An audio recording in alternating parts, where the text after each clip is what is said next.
Hello, welcome to another episode of the AI Workflow Lab. In today's episode, I want to talk to you about Copilot Notebook. Now, I've previously published an episode on Copilot Notebook maybe 6 or so episodes ago, but since then, there have been some changes. Surprise, surprise, some new updates from Microsoft. So I thought, let me get that out. Let me share that with you guys. So Copilot Notebook, by way of recap, is a great way to have all the type of content that you want Copilot to interact with in a notebook, so that all the prompts that you do are only focusing on the information that's within the notebook, as opposed to the wider M365 landscape, such as OneDrive, SharePoint, Teams meetings. It will only reference information within that notebook. So these updates I want to show you, quite exciting. So let's get straight into it. So the first thing I want to show you is, obviously there's the navigation over there. Click on notebooks. So I'm just going to go to my project, the Contoso project. Very creative name, I know, not really, but that's what it's called. Now, the first thing I want to show you is this overview. So when you go into Notebook, it gives you an overview of the content of the notebook.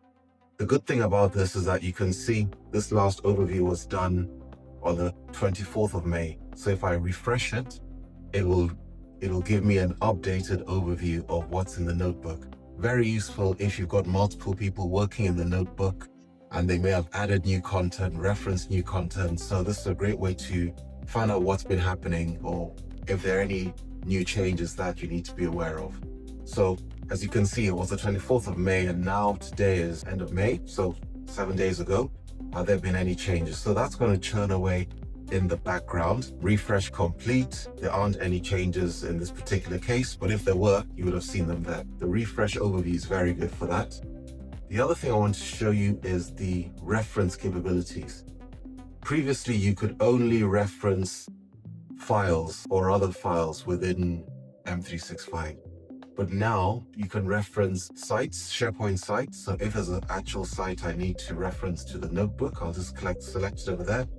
Let's just go for Contoso IT and just click on add.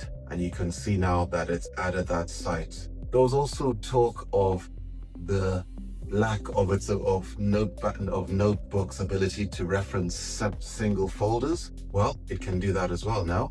So if I click on reference again, so to reference files, you click on the OneDrive icon, and then over there you can see now I can navigate to files if there are any specific files I want to reference, and if there were folders here as well, I could do that. But if I go into the finance SharePoint site and there's a folder there, I can absolutely do it. So to recap, if you want to reference folders, then all you do, let me just complete the operation here and click on add. So all you do is, you can see that's the folder there. So you just go into reference, you click on the OneDrive icon, you can then navigate to the SharePoint site, and within the SharePoint site, you can then select the folder you want. It wasn't that one, wasn't it? And there you have it. So the reference capabilities have definitely gone up a notch since it was first released. Another thing you can do, by the way, let's just cancel that out, is again, referencing external sites. So I can add a link. So if I click on add a link, enter the URL, and then I'll just say BBC. Okay. Oh, okay. I need to do the full HTTP. Never mind. There we have it. So you can see I've added the website BBC to the reference, and if I click over there, you'll see that's the reference over there. So that's really good, right? And of course, you can remove it by just clicking on the 3 ellipses and clicking remove. I'm going to remove that, and I'm also going to remove finance, because if not, I won't remember it, and it'll mess up the reports I want to show you, because I don't need to show you finance stuff. But that's how you reference the finance SharePoint sites. So reference capabilities, it's really improved since the previous iteration of Notebook.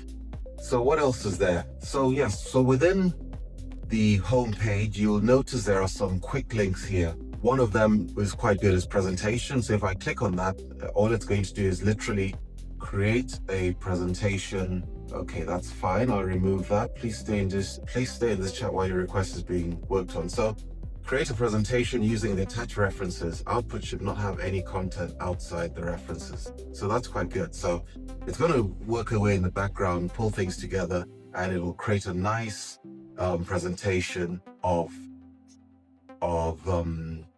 information in my notebook. Of course, it'll ask a few questions that, like the audience, I'll just say it's internal.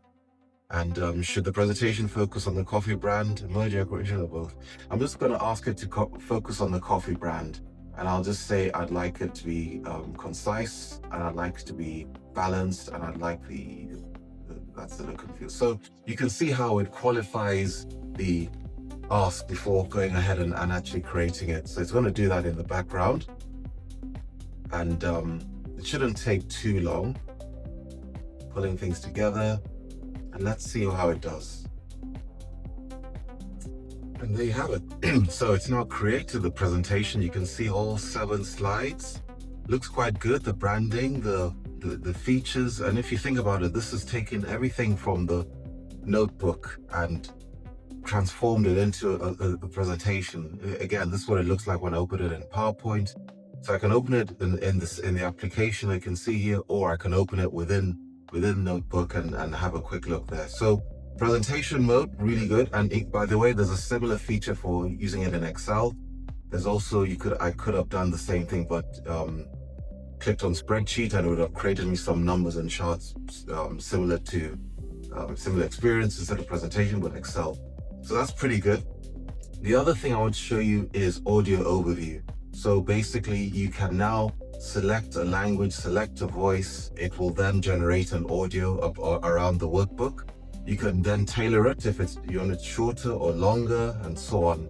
So if I just clicked on generate audio, you can see you've got a timer here, an approximation how long it'll take, a couple of minutes. But what it's doing is looking through all the content, looking through all the reference material, and it's a great way to get that nice summary of what's in the notebook, having that audio experience as opposed to visual experience. So as I say, let's let it churn away, and we'll be back in a couple of minutes, and I'm sure it will be good to go. And now you have a look and we can see that it has created the audio file.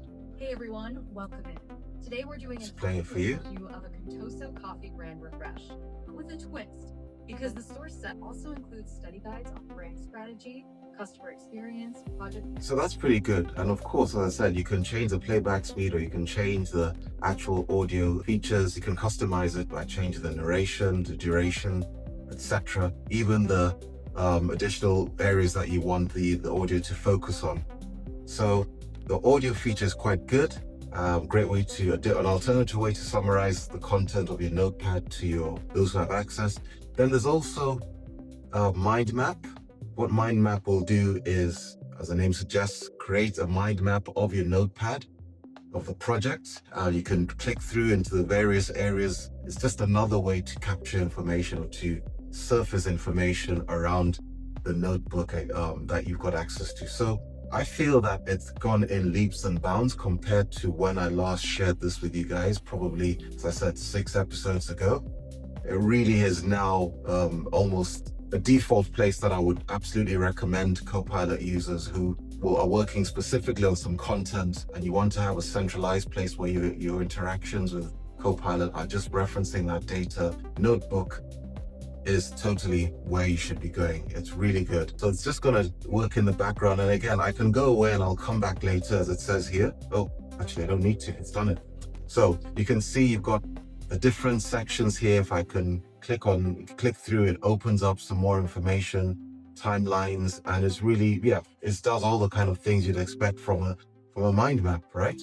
So I hope you liked that overview. It was just to give you some ideas of the sort of things that new in Notebook. I would absolutely recommend you start using it. And I hope you like this video. Please like and subscribe. There'll be more coming through your way. Keep on looking. You'll see I'll send you some more info with other news as they come up and live. But yes, this was Copilot Notebook updates, and thanks for listening. Thanks for watching. Like and subscribe. Till the next one.